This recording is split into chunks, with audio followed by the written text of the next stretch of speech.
ఓం శ్రీ సాయిరామ్. సాయి గురుకులం కార్యక్రమానికి స్వాగతం. సగుణ సాకార రూపంలో అవతరించినటువంటి శ్రీ సాయిబాబా అనే పరమాత్మకు కుటుంబం కానీ, కుటుంబ సభ్యులు కానీ, బంధువులు కానీ ఎవ్వరూ కూడా లేరు.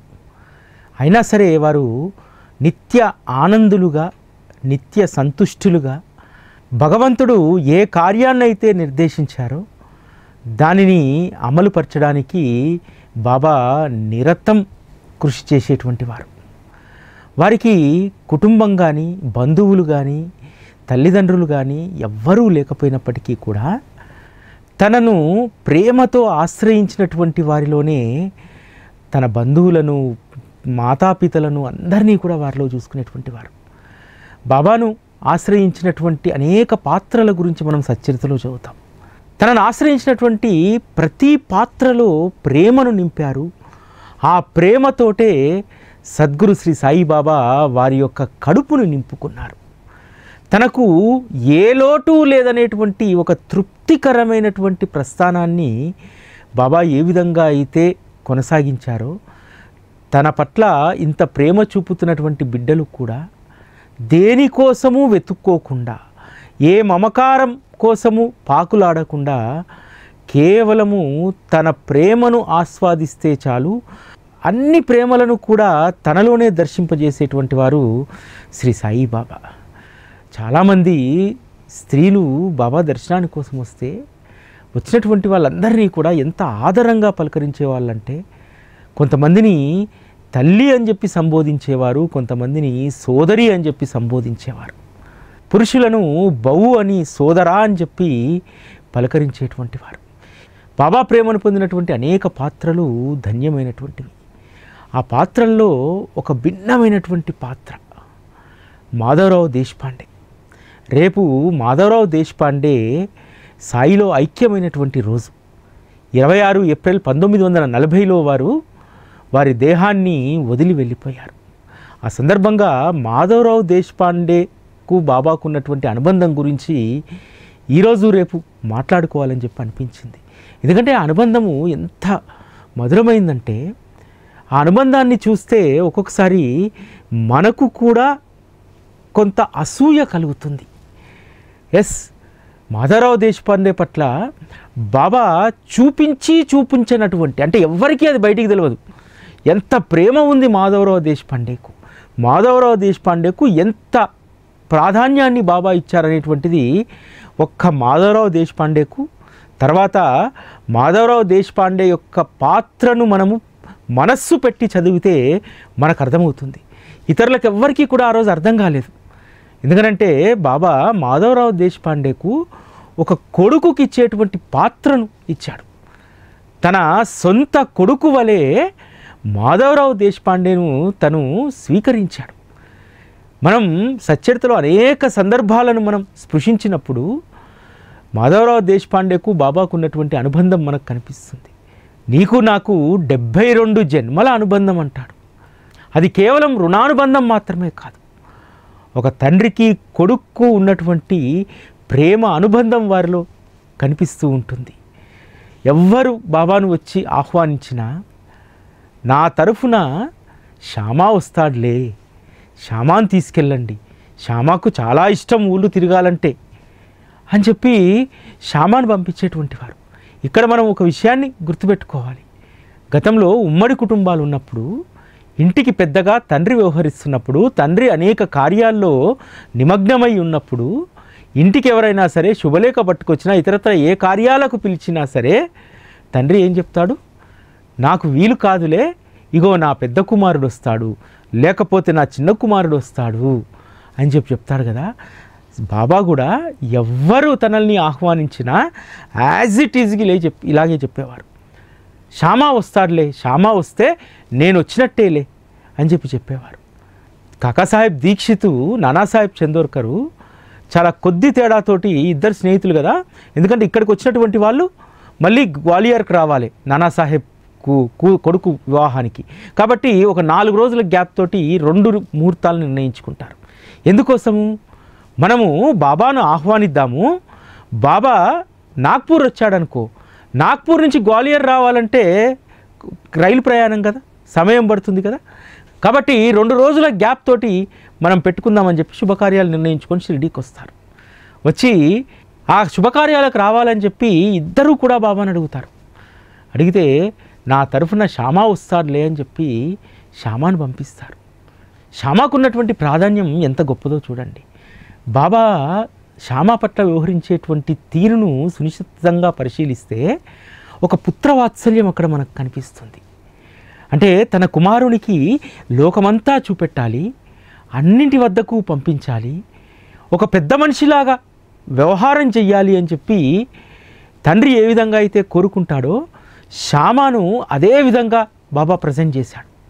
తాత్యా సాహెబు సాహుల్ విహార్కి అంగడికి పోతా అంటే ఆ గుర్రాలు కొత్తవి, అవి వాటి వల్ల ప్రమాదం ఉందని చెప్పి బాబాకు తెలిసి అనుభవజ్ఞుడైనటువంటి శ్యామానిచ్చి పంపిస్తే కాస్త వాటిని అదుపు చేయడంలో, వెనకాల నుంచి సూచనలు సలహాలు ఇవ్వడంలో, కాస్త భయం చెప్పడంలో ఉంటాడని చెప్పి శ్యామాను వెంట తీసుకెళ్ళమని అంటాడు.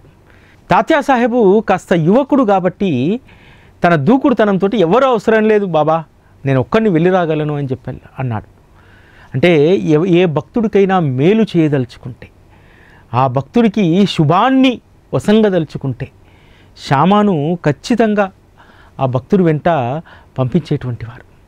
అలా అని చెప్పి ఎప్పుడూ శ్యామ బాబా తనకిచ్చినటువంటి అధికారాన్ని, స్వేచ్ఛను ఏ రోజు కూడా దుర్వినియోగం చేయలేదు.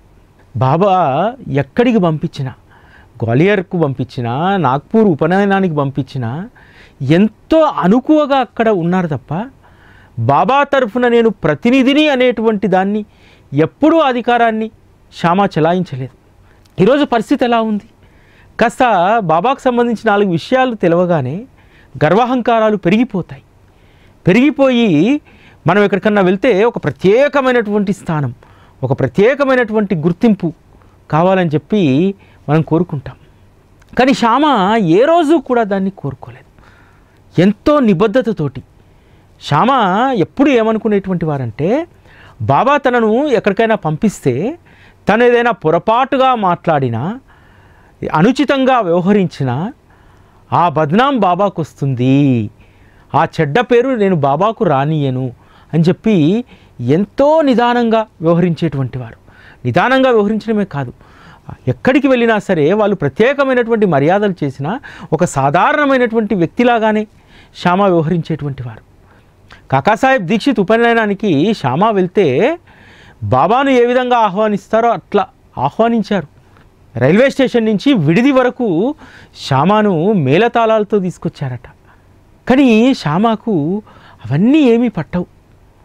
బాబా తన తరఫున వెళ్ళుమన్నాడంతే. బాబా వస్తే ఎంత నిడారంబరంగా ఉంటారో అంతకంటే ఎక్కువ నిడారంబరతను నేను కలిగి ఉండాలి అని చెప్పి శ్యామ ఎప్పుడూ ఆ స్పృహతో ఉండేటువంటి వారు. అందుకనే శ్యామ బాబా వద్ద ఒక పుత్ర వాత్సల్యపు ప్రేమను పొందగలిగాడు. శ్యామ కమిట్మెంట్ ఎంత గొప్పదంటే, మనము ఒక విషయంలో ఒకసారి బాబా మనకు ఏదన్నా అనుమతి ఇచ్చాడనుకోండి, మనము దాన్ని జీవిత పర్యంతము దాన్ని బాబా ఇచ్చినటువంటి అనుమతిగా మనం భావిస్తాం. కానీ శ్యామ అలా కాదు.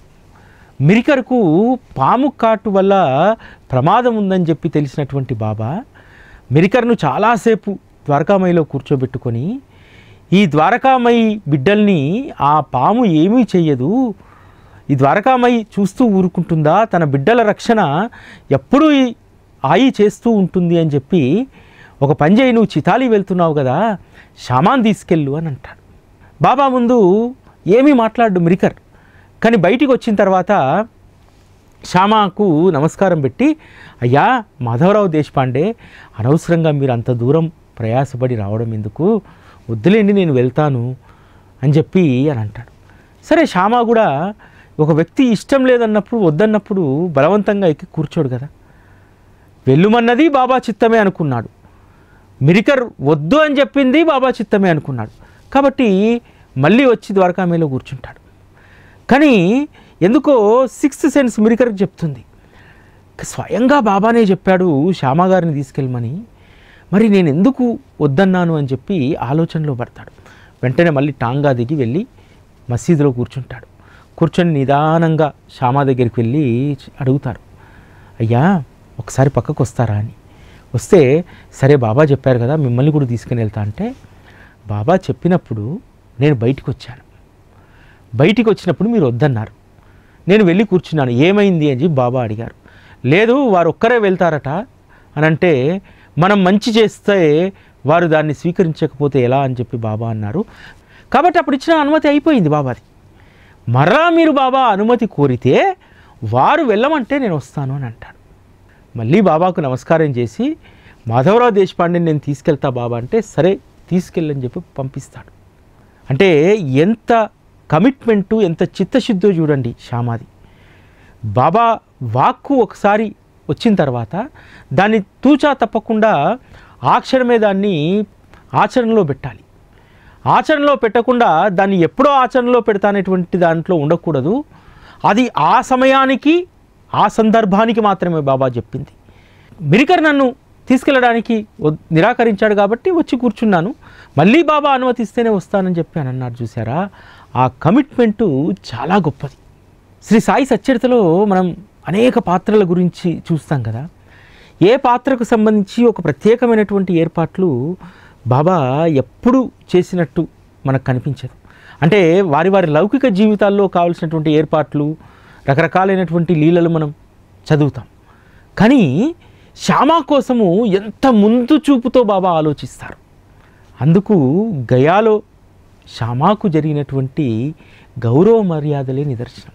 శ్యామాకు బాబా ఒక అవకాశం ఇచ్చారు కదా, ఉపనయనానికి నాగపూర్కు, వివాహానికి గ్వాలియర్ వెళ్ళడానికి. ఆ సందర్భంలో శ్యామాలో ఒక కోరిక కలుగుతుంది.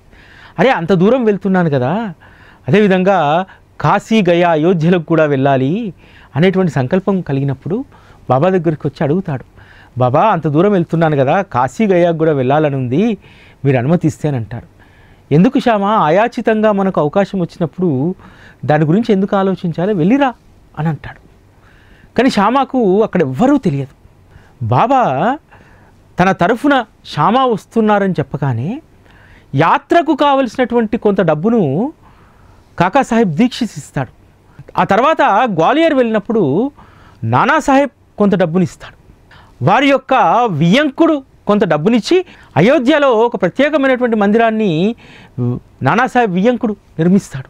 అక్కడికి వెళ్ళండి, అక్కడ ఉండండి అని చెప్పి చెప్తాడు. ఇవన్నీ కూడా బాబా చేసినటువంటి ఏర్పాట్లు. అంతకంటే గొప్ప ఏర్పాటు ఏమిటంటే, శ్యామ ఒక 20 ఏళ్ళ తర్వాత గయాకు పోతానని చెప్పి అనుకున్నాడా? అనుకోలేదు కదా, ఎప్పుడూ కూడా ఊహించలేదు. శ్యామ ఎప్పుడూ తను షిరిడీ దాటి వెళ్తాను, కనీసం పండరిపూరో లేకపోతే కొల్హాపూరో ఇటువైపు కూడా వెళ్తానని చెప్పి తన జీవితంలో అనుకోలేదు. ఎందుకంటే ఒక సాధారణమైనటువంటి బడిపంతులు, సంసారం పెద్దది, ఇల్లు ఇరుకైనటువంటిది. అటువంటప్పుడు ఎక్కడికి వెళ్ళగలుగుతాడు?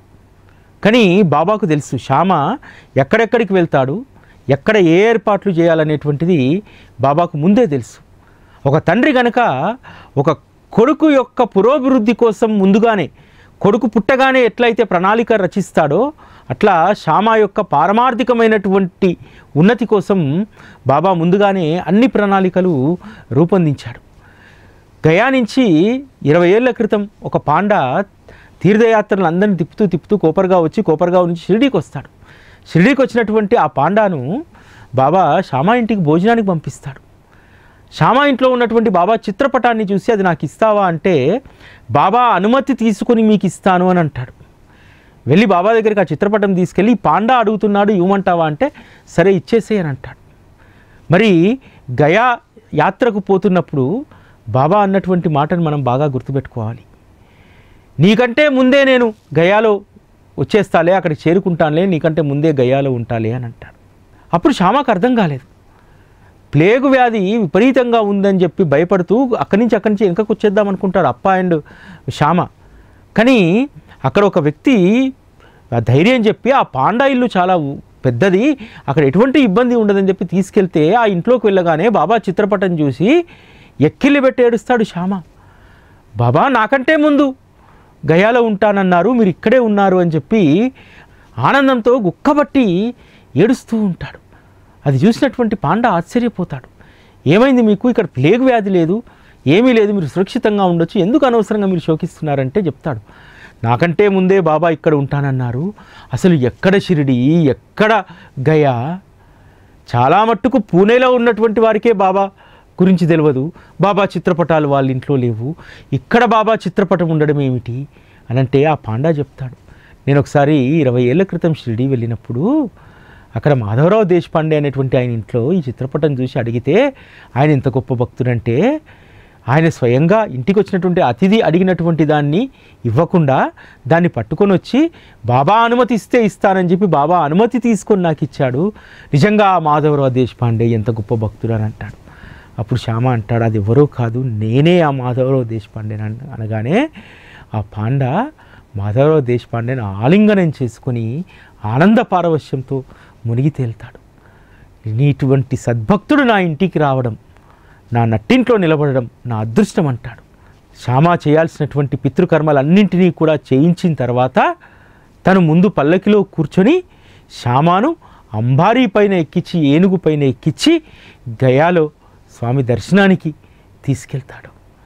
నిజంగా ఎంత అదృష్టం కదా శ్యామది.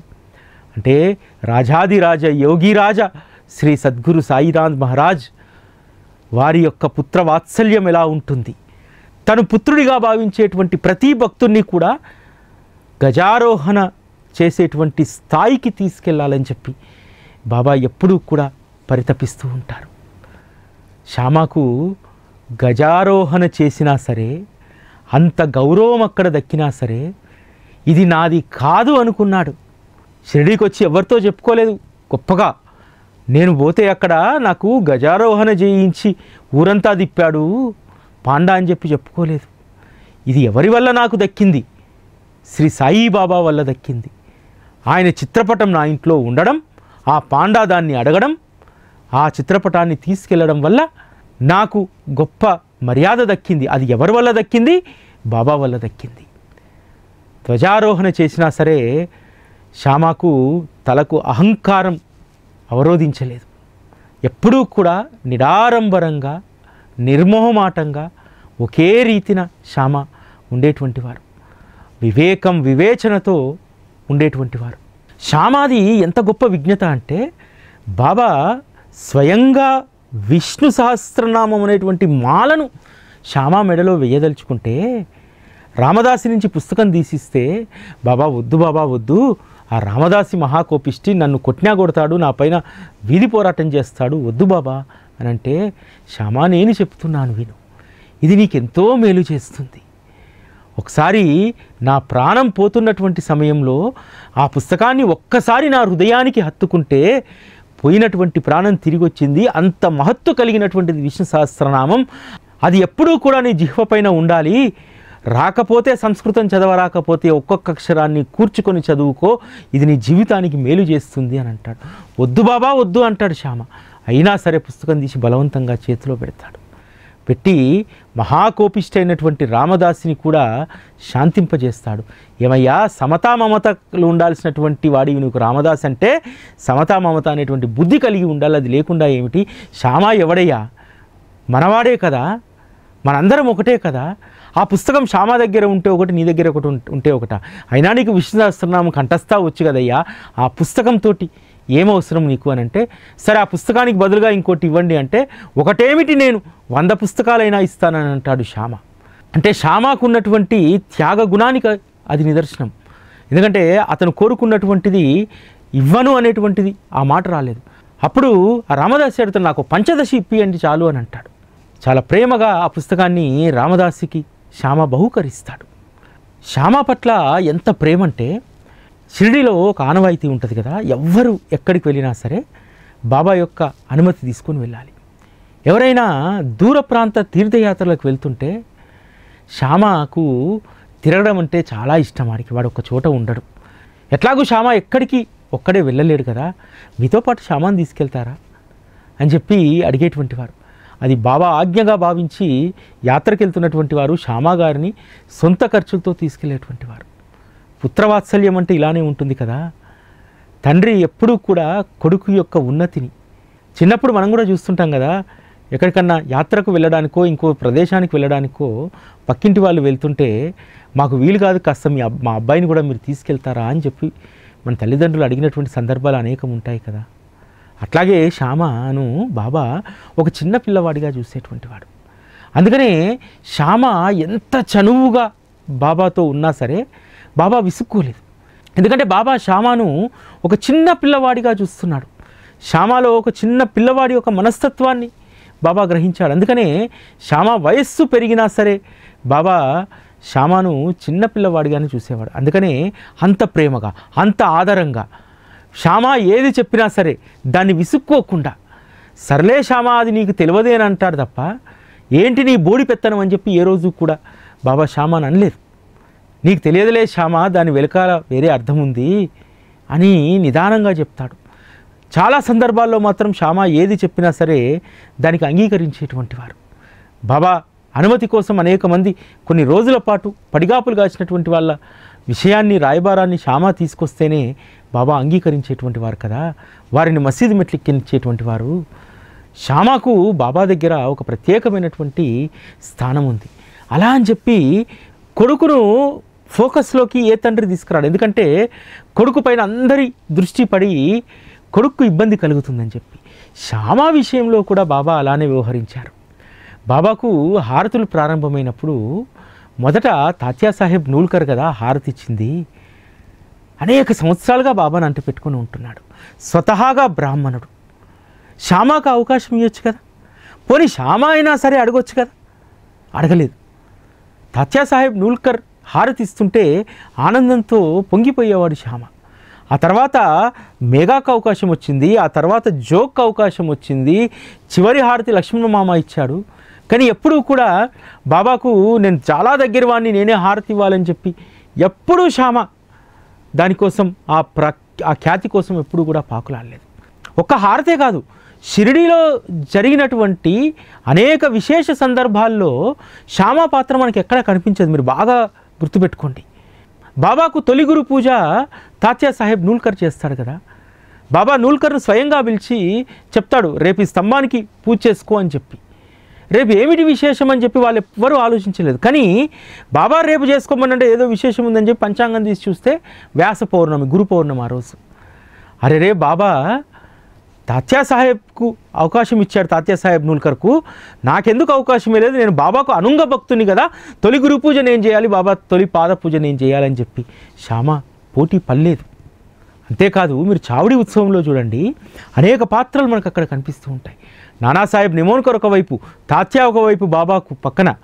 లెండికి వెళ్ళేటప్పుడు కూడా ఒకవైపు నానాసాహెబ్ నిమోన్కర్, మరొకవైపు బూటి బాబాను తీసుకొని లెండికి వెళ్ళేటువంటి వారు. బాగోజీ గొడుగు పట్టేటువంటి వాడు. లెండిలో కూడా ఎప్పుడూ కూడా బాబా ప్రస్థానంలో బాబా వద్ద ఒక అధికారాన్ని చెలాయించాలి, బాబా పక్కనే నేను ఉండాలని చెప్పి ఎప్పుడూ కూడా శ్యామ ఎప్పుడు అటువంటి భావనలో లేడు. చావడి ఉత్సవంలో మనం అనేక పాత్రల గురించి మనం చదువుతాం. కాకాసాహెబ్ దీక్షిత్ వెండిపల్లెంలో పూలను పెట్టుకొని చల్లేటువంటి వారని చెప్పి, అదేవిధంగా చిత్రాన్ని జోగు పట్టుకునేటువంటి వారని చెప్పి, తాత్యా వచ్చి జరీ శాల్వా కప్పి లేపితే తప్ప బాబా లేచేటువంటి వారు కాదని, ఇలా చావడి ఉత్సవంలో ఒక్కొక్క పాత్రకు ఒక్కొక్క ప్రాధాన్యతను ఇచ్చారు. జోగ్ హారతి ఇచ్చేటువంటి వాడు. ఇట్లా అనేక పాత్రలు మనకు గొప్ప చావడి ఉత్సవంలో కనిపిస్తాయి. శ్యామ పాత్ర ఎక్కడైనా ఉంటుందా? లేదు కదా. అయినా సరే ఏ రోజు శ్యామ తనకు ప్రత్యేకమైనటువంటి స్థానం ఎక్కడా లేదని చెప్పి ఏ రోజు బాధపడలేదు. తన యొక్క స్థానం బాబా హృదయంలో ఉంటే చాలు అని చెప్పి అనుకున్నాడు. శ్రీరామనవమి ఉత్సవం మనం చూసాం కదా. శ్రీరామనవమి ఉత్సవంలో గోపాలరావు గుండు, అమీర్ శక్కర్, దాము అన్న, నానాసాహెబ్ నిమోన్కర్, కొండాజీ సుతార్, ఇలా అనేక మంది పాత్రలు మనకు అక్కడ కనిపిస్తూ ఉంటారు. కానీ శ్యామకు ఒక ప్రత్యేకమైనటువంటి పాత్రే లేదు అక్కడ. షిరిడీలో జరిగినటువంటి ఏ ఉత్సవంలో కూడా శ్యామకు ఒక ప్రత్యేకమైనటువంటి స్థానం, ఒక ప్రత్యేకమైనటువంటి బాధ్యత, ఇంత అనుంగ భక్తుడు కదా, బాబాకు ప్రియ భక్తుడు కదా, ఎందుకు దక్కలేదు? ఎందుకు దక్కలేదంటే శ్యామ చాలా ప్రాక్టికల్గా ఆలోచించాడు. ఈ ఉత్సవాలు అనేటువంటి శరీరం ఉన్నన్ని రోజులు చేస్తాం. బాబా శరీరం ఉన్నన్ని రోజులు బాబా శరీరానికి హారతిచ్చి మురిసిపోతాం. నా శరీరం ఉన్నన్ని రోజులు శ్రీరామనవమి రకరకాల ఉత్సవాలు జరుపుతూ నా శరీరం ఉన్నన్ని రోజులు నేను మురిసిపోతా. కానీ బాబా శరీరం పోయినా, నా శరీరం పడిపోయినా ఎప్పటికీ శాశ్వతంగా ఉండేటువంటి స్థానం బాబా హృదయం మాత్రమే అని చెప్పి శ్యామ భావించాడు. బాబా హృదయంలో శ్యామ స్థానాన్ని సంపాదించి ధన్యుడయ్యాడు. ఈరోజు లోకంలో చాలా పోకడలు చూస్తూ ఉంటాం మనం.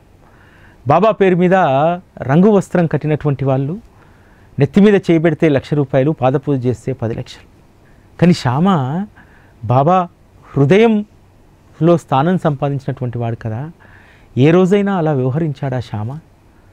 ఏ రోజైనా బాబా నాకు చాలా దగ్గరివాడు, నేను చెప్తే మాట కాదనుడు అనేటువంటి అహంకారం ఏ రోజైనా ప్రదర్శించాడా? లేదు కదా. ఎప్పటికీ కూడా వివేకంతో, వివేచనతో శ్యామ ఉన్నాడు. మనము శ్యామ లాంటి భక్తుల జీవితాల్లో నుంచి గ్రహించాల్సినటువంటి అనేక విషయాలు.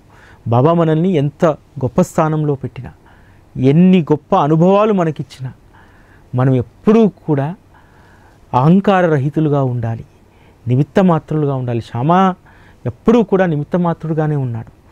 ఏ అధికారాన్ని చెలాయించలేదు, ఏ బాధ్యతను తీసుకోలేదు. కేవలం ఎప్పుడూ బాబాతో ఉండడం మాత్రమే తన బాధ్యతగా భావించాడు.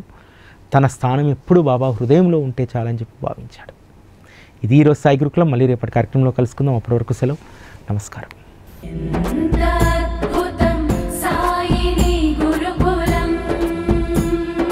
శిక్షణే తప్ప శిక్షలు లేని శరణాగతి సౌదం.